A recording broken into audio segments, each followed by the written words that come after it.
Renaud Epstein, qui est avec nous ici, va parler de sa série « Un jour, une ZUP, une carte postale, retour réflexif sur une remise en circulation ».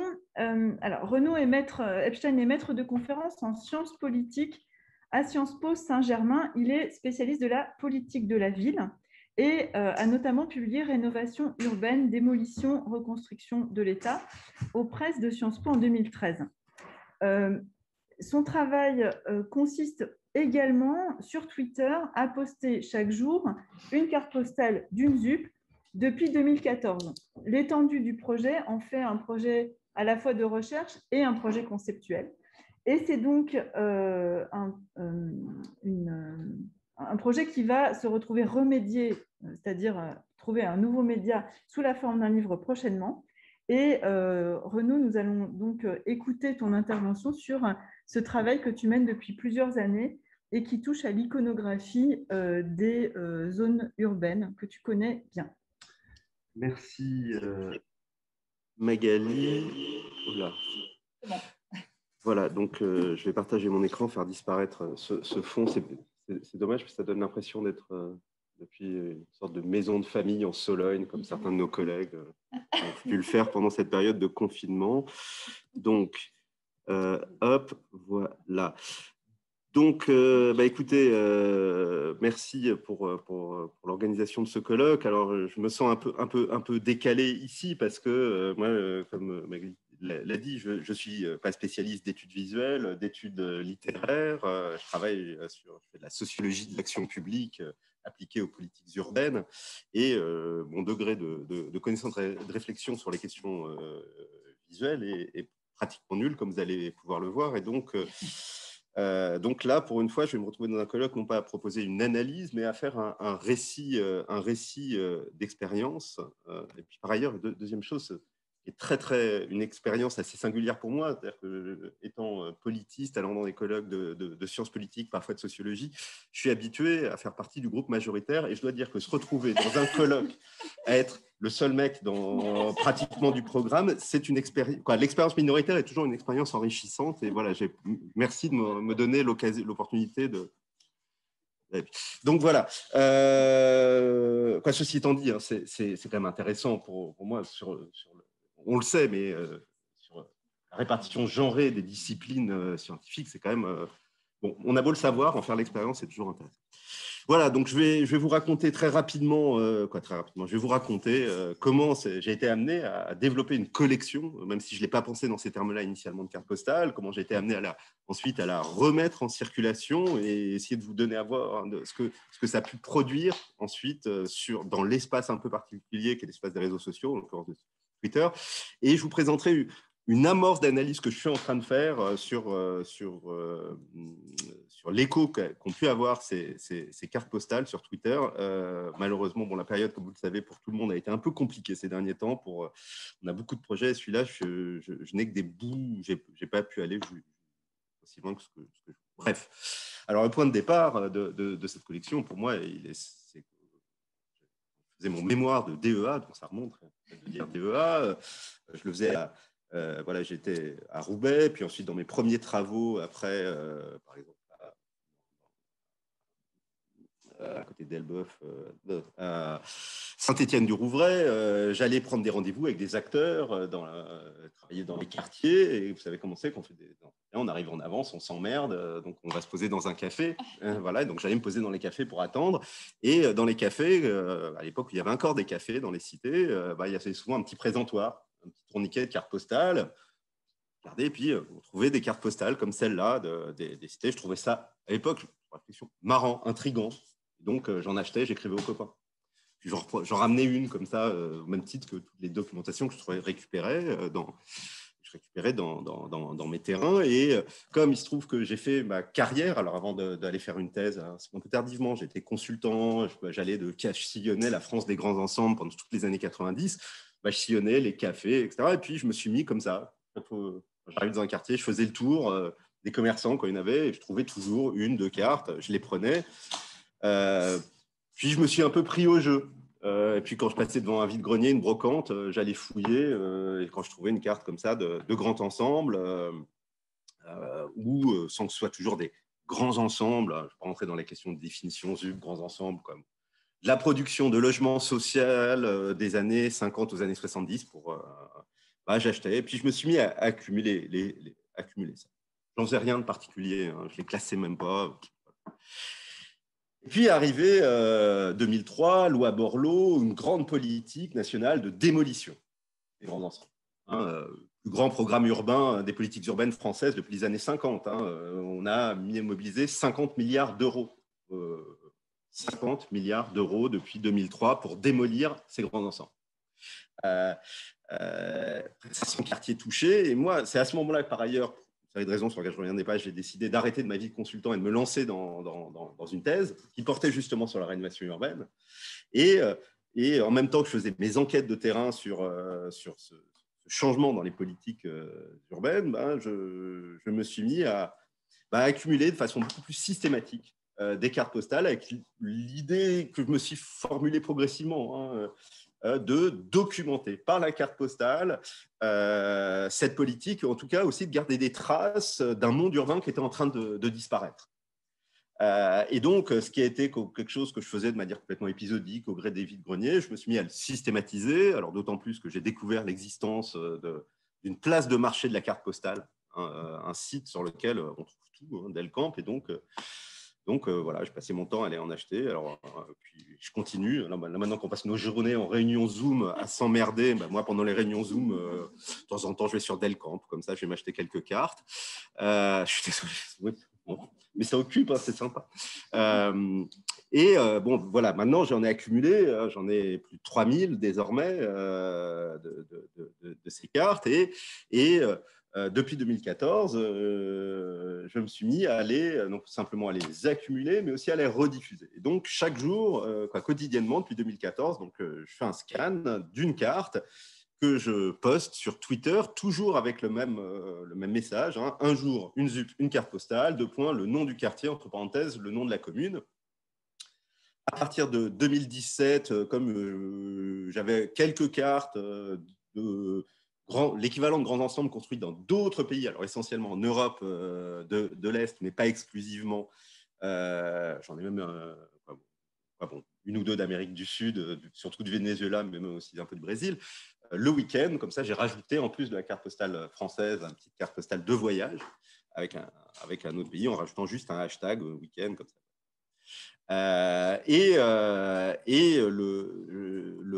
Cette remise en circulation a eu un succès progressif, mais qui dépassait très largement ce que je pouvais imaginer. Et quand je dis un succès, c'est non seulement que ça a été retweeté, liké, etc., mais ça a aussi suscité toute une série d'échanges. La carte postale fait partie de relations épistolaires. Là, en leur remettant en circulation, ça a ressuscité de nouvelles chaînes épistolaires. Alors, d'abord avec mes propres réseaux sociaux, puisque là, je vais prendre quelques exemples. La Massy, voilà. Et là, première réponse, Michel Delatte, c'est un de mes collègues à Sciences Po Saint-Germain, qui est passé dans sa vie par Massy. Pauline Prat, une chercheuse avec qui j'ai pu avoir des relations professionnelles, qui elle aussi est originaire de ce quartier et qui répond en me donnant des précisions sur le site lui-même. Et puis, pas que mon réseau social, mais le réseau social, des gens qui me sont inconnus, des gens de Twitter, qui répondent en me donnant des précisions sur leur vie dans ce quartier, sur leur histoire dans ce quartier, ou sur le quartier tel qu'il est devenu. Un conseil, là, on me dit, allez, une adresse de crêperie où il faut aller quand on ira dans ce quartier. Un autre, des érudits, voilà, Juquin habitait dans la Barre, etc. D'autres types de réactions assez fréquentes sont des réactions, pas fréquentes, d'autres types de réactions que ça peut citer, c'est aussi des réactions d'acteurs, alors notamment d'élus. Là, par exemple, je poste une carte de Grigny, de la Grande Borne, le maire de Grigny, Philippe Rio, qui se trouve, comme c'est un des maires qui est en pointe pour la promotion de la défense à l'échelon national de la cause des banlieues, que moi je travaille sur ce sujet, on a quelqu'un que je connais, avec qui on a des échanges, et voilà, et qui répond, comme le font assez souvent d'ailleurs les élus ou les acteurs publics quand ils répondent à mes cartes, en faisant un récit du quartier. Alors, quand c'est des bailleurs sociaux, en général, faire un récit pour dire « Oh là là, ça a beaucoup changé, maintenant c'est super, envoyez une photo ». Quand c'est des élus, ça peut être différent. Il y en a certains, c'est « Ah ouais, on a rasé cette horreur, maintenant c'est bien ». Et puis Philippe Rio, qui est sur une autre position, qui raconte une histoire, voilà, comme vous pouvez le voir, hein, en commentant la photo, le séquoia qui est arrivé par hasard, qui a pris racine, etc. D'autres, aussi des badauds de Twitter qui font leurs commentaires. Moi, je passe à côté de ce quartier, etc. Autre type de réaction, il y a aussi des cartes qui suscitent des échanges entre Twitter, je ne sais pas comment on dit, entre usagers de Twitter. Alors, souvent, des questions sur la date. Par exemple, quelqu'un m'interpelle, est-ce que j'ai la date? Il se trouve que c'est une carte qui n'est pas oblitérée, donc je n'ai pas la date. Mais d'autres qui ont assisté à nos échanges se mettent à faire une sorte de petite investigation. Bah, tiens, là, la tour, il y a une autre tour qui a été construite dans la Duchère qui n'est pas présente. Or, cette tour a été construite à telle date, donc la carte doit dater, etc. Et donc, il y a assez régulièrement comme ça des sortes d'investigations collectives qui se déploient à partir d'une carte. Et puis, il y a aussi évidemment tous les récits de souvenirs personnels, familiaux, qui se cristallisent autour de ces cartes. Hein, ici, reconnaît là, une cité dans laquelle son père, peintre à l'office HLM, avait travaillé là, à Drancy et qui me désigne là, le petit truc de béton qu'on voit, le petit jeu de béton qu'on voit au fond et qui raconte que son père avait ajouté des yeux. Comme ça, il était ravi. Il y a des petits messages comme ça, extrêmement émouvants, hein, d'ailleurs, souvent. Il y a aussi régulièrement ce genre de cartes, que je trouve qu'il y a une sorte de mise en abîme assez souvent. Quand vous achetez des cartes d'occasion, vous trouvez des cartes d'occasion, il y a souvent cette petite croix sur voilà, j'habitais là, j'habite là, etc. Et là, il y a une sorte de réactivation que je trouvais assez intéressante.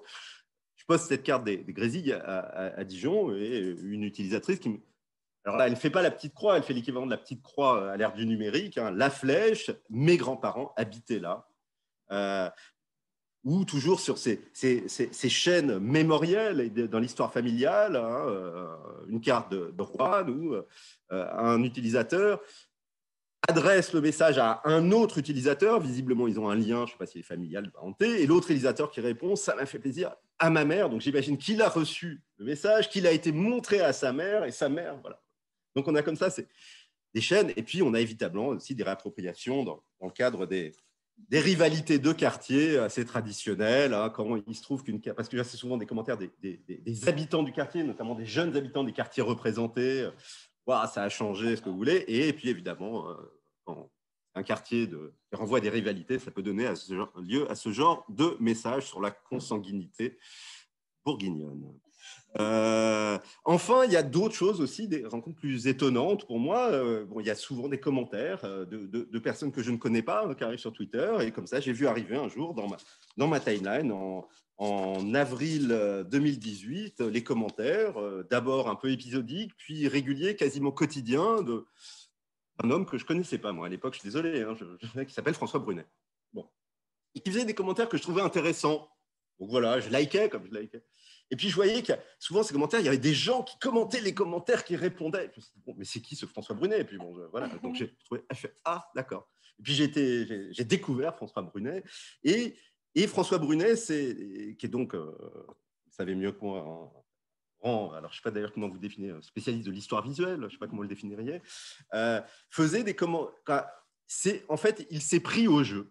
Et il y a une sorte, pour lui, d'exercice de style qui était de quotidiennement, en 280 caractères, faire un commentaire de ces cartes. Alors quotidiennement, ce n'était pas exactement tous les jours, quoique c'est devenu quasi quotidien.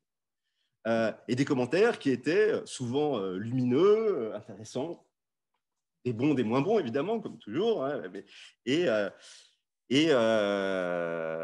m'a amené aussi à avoir un petit bout d'échange, de correspondance avec François Brunet, sur un temps court. Hein, il a commencé en avril 2018, ça a pris fin, son dernier tweet sur ce commentaire, c'était quasiment la veille de Noël 2018, avec son décès. Voilà. Alors, au-delà de la remise, alors il faut que j'accélère, au-delà de la remise en circulation, cette remise en circulation dans l'espace de Twitter a ensuite donné lieu à des réappropriations artistiques. Un collectif berlinois qui mêle des artistes et des activistes du droit à la ville m'a un jour contacté via un journaliste allemand qui m'avait interviewé pour la place des banlieues dans la campagne présidentielle, bon, peu importe.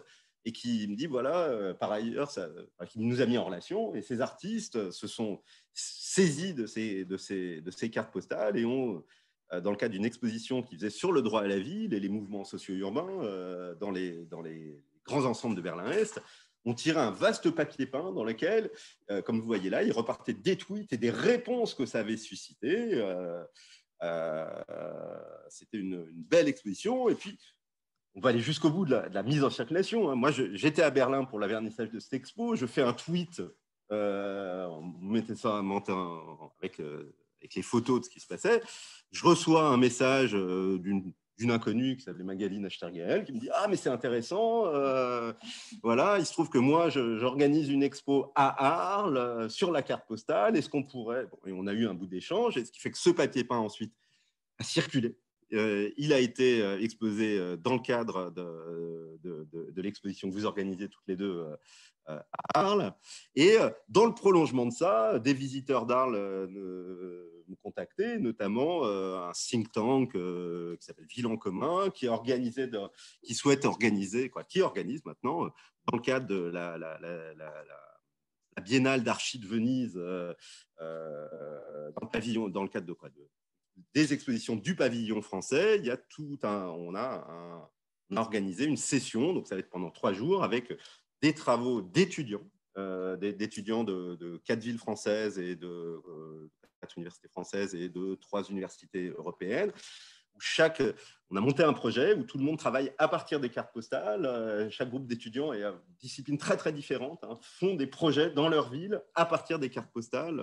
Et on va tous se retrouver, là, si on peut y aller, en septembre pour partager nos résultats de nos travaux. Et moi, il se trouve que j'ai un groupe d'étudiants qui a travaillé dans le cadre à Gennevilliers. On a monté un projet avec la mairie de Gennevilliers qui essaye de faire redécouvrir son propre patrimoine architectural, qui avait monté une exposition à Gennevilliers sur la redécouverte de l'architecture contemporaine à Gennevilliers. Et en lien avec la direction de la culture et la direction de la jeunesse à Gennevilliers, on a mis en place, et le groupe de mes étudiants, un projet où on fait travailler des enfants et des adolescents sur des cartes postales anciennes de Gennevilliers, dans le grand ensemble de Gennevilliers, et la ville de Gennevilliers a fait travailler un photographe pour éditer des cartes postales contemporaines à la manière d'eux. Et quand je dis cartes postales, là, il y en a 2 scans, mais ce sont des vraies cartes postales cartonnées comme et qui mettent en scène, comme ça encore, aussi des grands ensembles de Gennevilliers. Et on a fait comme ça travailler des enfants et des ados de Gennevilliers qui ont été amenés notamment à écrire, parce que pour certains d'entre eux, c'était la première expérience physique du rapport à la carte postale. Écrire des cartes postales. Ils avaient le choix entre c'était des ateliers d'animation pendant les petites vacances scolaires à Gennevilliers. Et mes étudiants sont actuellement en train d'analyser tout ce matériau pour aller le partager à venir. Voilà, alors en 2 minutes, ça va être très vite pour finir. Voilà, moi, je m'étais engagé pour cette communication, qu'on avait fait la proposition, mais c'était dans un autre monde, on n'avait pas de virus, tout ça, à faire une analyse de ces tweets, essayer de comprendre qu'est-ce qui faisait que certaines cartes suscitaient beaucoup de retweets et d'autres pas, notamment le succès sur Twitter de ça. Alors, bon, je m'y suis un peu lancé, c'est bien, ça m'a obligé de faire apprendre, développer de nouvelles compétences en matière de web scrapping, comme on dit, donc récupération du big data Twitter, donc un peu compliqué, mais c'est intéressant. Donc voilà, j'ai récupéré 2245 tweets qui ont été faits, rien que pour les grands ensembles français, j'ai retiré ceux de l'international. J'ai récupéré toutes les données, toutes les métadonnées de ces tweets, pour chaque reply, favorite, like, chaque fois que quelqu'un avait une interaction avec ce tweet, un de ces tweets, j'ai récupéré les données pour savoir qui c'était, quelle langue, quel système. Bon, tout ce qu'on fait, un peu de big data, même si ce n'est pas du très big data, mais bon, ce qui fait qu'au total, si je fais sur tous ces tweets, j'ai 76 000 tweets qui ont été likés, fav, 31 000 retweetés, 35 000 réponses, reply. Et donc, j'ai essayé d'analyser un peu comment c'est analysé. Alors, sur des données, vraiment des tris à plat, vous voyez, en moyenne, le nombre d'interactions qu'il y a par tweet, il y a une distribution, vous voyez. qui est en cours et qui est beaucoup plus compliqué, mais ça commence à avancer. Moi, j'essaye de faire une analyse de réseau de la diffusion de ces tweets. Là, j'avais des premières représentations, mais je n'arrive pas à agréger. Voilà, je peux tweet par tweet, j'ai des représentations. Je travaille là actuellement avec des informaticiens pour essayer d'améliorer ça. Et puis, alors, juste pour finir, je me suis dit, là, qu'est-ce que je vais vous présenter au-delà du fait j'ai essayé de prendre simplement les tweets qui ont eu plus de succès déjà. Si je prends ceux qui ont eu plus de 100 likes, favoris, cœur, je ne sais pas comment on dit sur Twitter, et plus de 45 retweets, voilà, alors j'obtiens ça. Il y en avait quelques autres. Alors, c'est très intéressant. C'est quand même intéressant. D'abord, ce qui est intéressant, c'est de voir que dans ces cartes, alors que mes cartes sont quand même surtout des cartes de grands ensembles, quasi exclusivement des cartes vraiment de grands ensembles, parmi ceux qui ont le plus du succès, on a des choses complètement atypiques. On a la grande motte. La grande motte, je l'ai mis là pour rigoler, ce n'est pas un grand ensemble, c'est autre chose, même s'il y a des liens. Une carte postale de la cité radieuse de Corbu, c'est tout sauf un grand ensemble. Mais bon, bien sûr, il y a une filiation. Où vous voyez, il y a dans ceux qui ont été le plus retweetés, il y a des Picasso à Nanterre, la Grande Borne à Grigny, des réalisations donc d'Émile Aillot qui sont, elles, complètement atypiques dans le mouvement architectural. De la même façon, il y a les choux de Gérard Grandval à Créteil. Voilà, donc c'est plutôt des choses atypiques qui fonctionnent, mais il y a aussi du banal. En bas, au milieu, vous avez le Val-Fouré à Mantes-la-Jolie, vous avez une barre, tout ce qu'il y a de plus banal à Bondy, vous avez la Cité des 4000. Voilà, donc il n'y a pas de déterminant évident. Ce qui est marquant, en revanche, c'est que les cartes qui sont les plus... je vais dire les choses comme ça. Il y a déjà dans le monde artistique, ça vous est familier, on est à l'Institut de la photographie, il y a eu un travail fait par Mathieu Pernaut, une série qui s'appelle Le meilleur des mondes, qui est entièrement consacrée à des cartes postales de grand ensemble. C'est très marquant parce que maintenant, moi qui ai 3000 cartes de grand ensemble, je vois que la sélection qui a été faite par Mathieu Pernaut est une sélection hyper... il y a un vrai point de vue, il y a un vrai regard, mais c'est une sélection de cartes qui sont complètement marginales dans la masse de la production de grand ensemble. Et qu'il a contribué à imposer une idée que finalement, les cartes postales de grand ensemble, c'est un certain type de cartes et c'est une certaine lecture et ça vient paradoxalement appuyer, étayer un récit politique contemporain derrière une apparence critique. En fait, la sélection de Mathieu Pernaut et sa mise en regard avec Implosion, comme Marie Grand l'a bien souligné dans son article de Focal, nous donne à voir un propos politique, mais un propos politique qui, bizarrement, derrière une sorte de regard critique sur les politiques urbaines, est très exactement le discours des responsables administratifs et politiques en charge de l'urbain en France. Et j'ai peut-être pas le temps de développer, on pourrait y revenir si vous voulez dans la discussion. Mais en tout cas, ce ne sont pas ces cartes-là qui renvoient à une sorte des cartes rétro-futuristes, pourrait-on dire, qui projettent l'idée du grand ensemble comme utopie sociale, qui suscite le plus de réactions, qui ont le plus de succès. Voilà, alors maintenant, j'essaye d'analyser beaucoup plus finement ces cartes. Sur je fais même des analyses pour essayer de comprendre qu'est-ce qui font que certaines ont du succès et pas d'autres. Bon, pour le moment, les premières analyses, mais il faut vraiment que j'approfondisse, laissent penser, et c'est très triste comme résultat, que le principal déterminant du succès, c'est la date et l'heure à laquelle on poste. Et que des variations parfois d'une heure, même si je le fais toujours à peu près le matin, mais des variations de 3/4 d'heure peuvent déterminer. Bon, il y a d'autres facteurs, notamment le fait que ça a été retweeté par un leader d'opinion, évidemment. Leader d'opinion à l'échelle de Twitter. Et simplement, les lieux, mais ça, je suis en train de finir le codage, et l'esthétique me semble importante. Mais bon, le problème de l'esthétique, c'est que moi, aujourd'hui, je ne sais pas comment coder. Mais voilà, donc j'espère encore avancer, avoir le temps de pouvoir à l'avenir en dire un peu plus. Voilà, je suis désolé, j'ai été un peu long.